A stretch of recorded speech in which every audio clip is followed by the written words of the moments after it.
Isang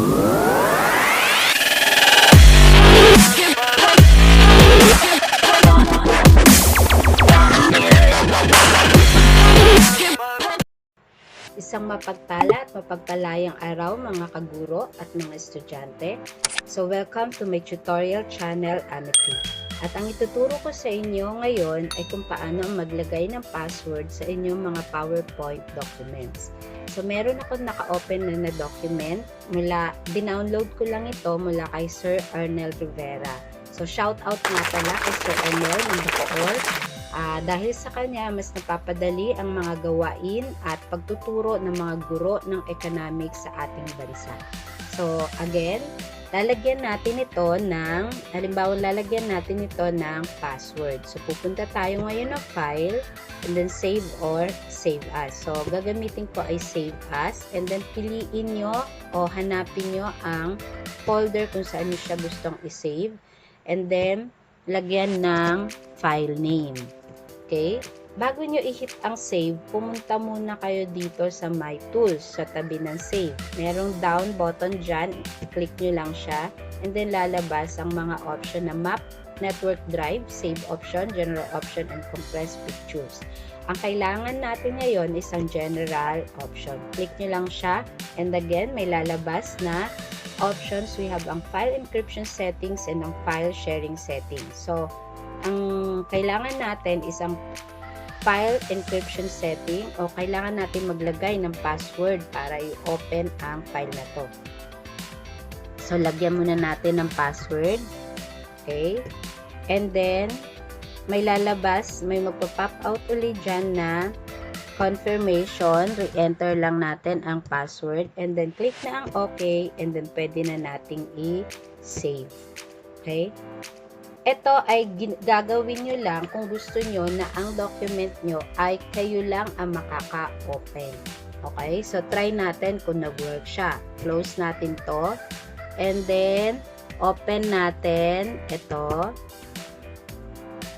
Okay. So, kung nakita nyo, hindi siya agad nag-open. Nanghingi siya ng confirmation password. So, i-enter lang natin ang ating password. And then hit ang OK. So, presto, lalabas na ang ating document.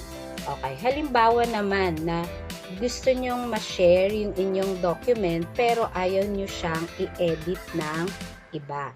So, anong pwede natin gawin? So, again, lagyan natin ulit siya ng password. Okay. Punta tayo ngayon ng file. Then, save or save as ulit. So, I'll have save as. Then, hanapin ang folder kung saan nyo gusto siyang i-save. And then, lagyan ng file name. Okay. Then, bago natin i-click ang save, again, punta tayo ng tools. Sa tools, pumunta ng general options. Okay, sa general option, hindi na tayo sa file encryption settings. Pupunta. File sharing setting na. So, maglalagay tayo ng password. And then, click natin ang OK. And again, may magpa-pop up ulit dyan na confirmation. I-re-enter lang natin ang ating password and click ang OK. Then, sa kanan natin, pwedeng i-click ang save. Okay. Try natin ngayon uli. Close natin siya. And then, open natin ulit ito. Again, may lumabas ulit na nanghihingi ng password. Pero kung sakaling ako ang naka-receive, nakapag-download ng PowerPoint presentation ni Sir Arnel na kagusto ng pangangailangan, hindi ko talaga siya kilala. So, maaring hindi ko alam din yung kanyang password. So, no choice ako kundi ang i-click ang read only. Okay, so dito, lalabas na yung kanyang PowerPoint presentation. Pero ang tanong, pwede ko ba siyang ma-edit? Halimbawa, gusto kong tanggalin yung kanyang pangalan. Pwede ko ba siyang ma-edit? So, hindi. Kahit anong press ko sa backspace, kahit anong press ko sa delete, hindi ko siya ma-edit.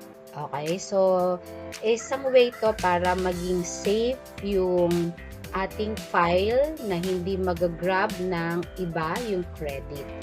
Okay, sana meron kayong natutunan sa aking video tutorial sa araw na to. And kung meron man, please hit the like and share button. Paki-share ito sa inyong mga co-teachers, sa inyong mga friends, para sila ay meron din matutunan. Tandaan, sharing is caring. And don't forget to subscribe in my YouTube channel and hit the notification bell so you will not miss any of my videos. So until my next video, Bella ciao!